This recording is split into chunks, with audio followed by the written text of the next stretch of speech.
Hemendra Hazari is with us right now. Hemendra, good morning. Good to have you with us this morning.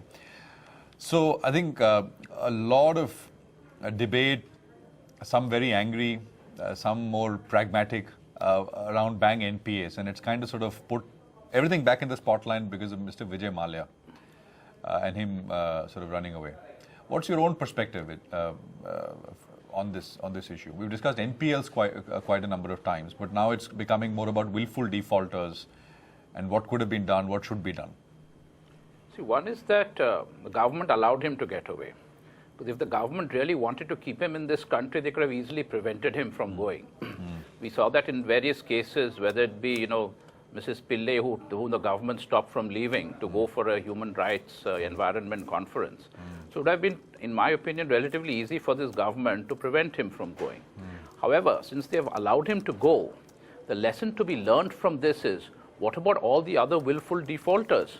In my opinion, the government should, impound their passports immediately. Otherwise, what happened to Mallya, you will see happening to all these other willful defaulters. Secondly, those industrialists who wish to borrow from Indian banks in India should not be allowed to become NRIs. I don't see the purpose why they should call themselves NRIs and then borrow funds from Indian banks in India. They should go abroad and let them borrow from foreign banks abroad. Now, why should we allow Indian industrialists to classify themselves as NRIs? Because then it becomes, when any default happens, it's very easy for them to fly out of this country. So I think these are the lessons to be learned.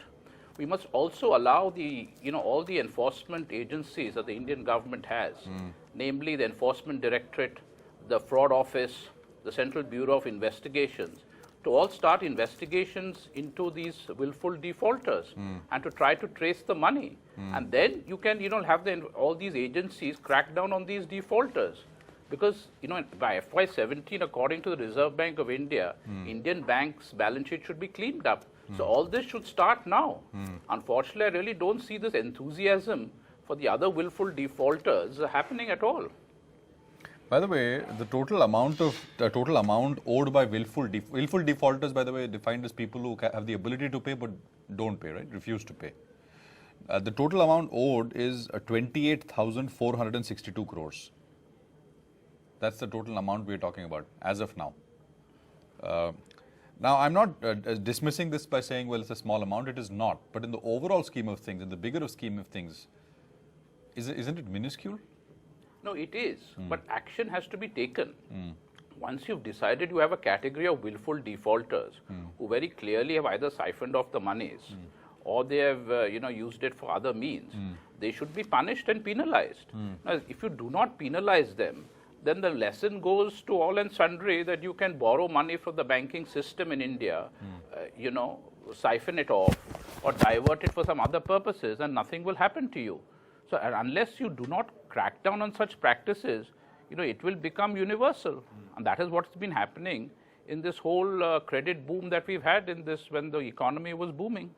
I mean, actually, we had a while back, a fortnight back, put out the top list of willful defaulters. PNB had done that, and we put out the top defaulters. I mean, most of them are small ticket size. I mean, there are about 2,470 total willful defaulters as of December 2015. Total money owed by them is about, as I said, nearly 29,000 crores or so. Only about 2% or about 48 of them, 48 of the 2,500 odd willful defaulters owe over half of the total sum, Hemendra. So these are... So at least crack down on these 48, because that will be a lesson to everybody that, if you do such practices, you will be punished. Unfortunately, nothing is happening. So, the game keeps going on. I also started hearing, some sort of a pushback. The RBI governor also in speeches that he made over the weekend in Delhi spoke about it. I think he said that if you go on a big, wide fishing expedition, you're going to scare away banks from doing genuine lending in the economy. Some have said, well, it might lead to policy paralysis, bank paralysis in this, lending paralysis, something that we saw in 2010. Where is it coming from, and do you think it's possible? Does at this stage one need to worry about that? See, this stage one has to worry about asset recovery, about bad debt recovery. Now, how do you do bad debt recovery? You don't do it by, requesting these borrowers to bring back the monies that they've siphoned off or from the projects they've highly inflated.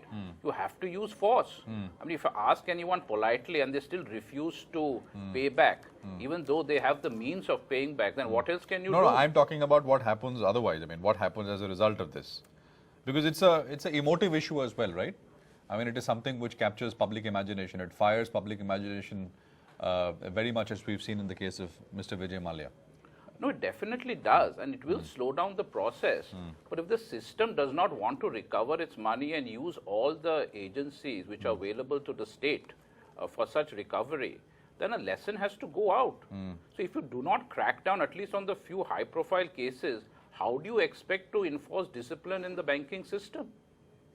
See, there will be no doubt some slowdown. Now, already, for example, in this Kingfisher, the enforcement or some of these agencies are questioning how did the banks convert debt into equity. Now, your entire strategic debt restructuring, program is that you convert debt into equity. So now, as a result of this, I really don't see SDRs anyway taking off now because of this. But to me, that does not mean you have to rectify some things which are not working properly. So if you do not rectify and say, oh, this will lead to the whole system freezing up, at least take some action where action is due. Okay. Otherwise, I mean, any other thoughts around banking NPLs? I mean, when we talk banking, almost immediately say NPLs as well, asset quality as well. Anything else you've noticed, you've heard, you want to highlight?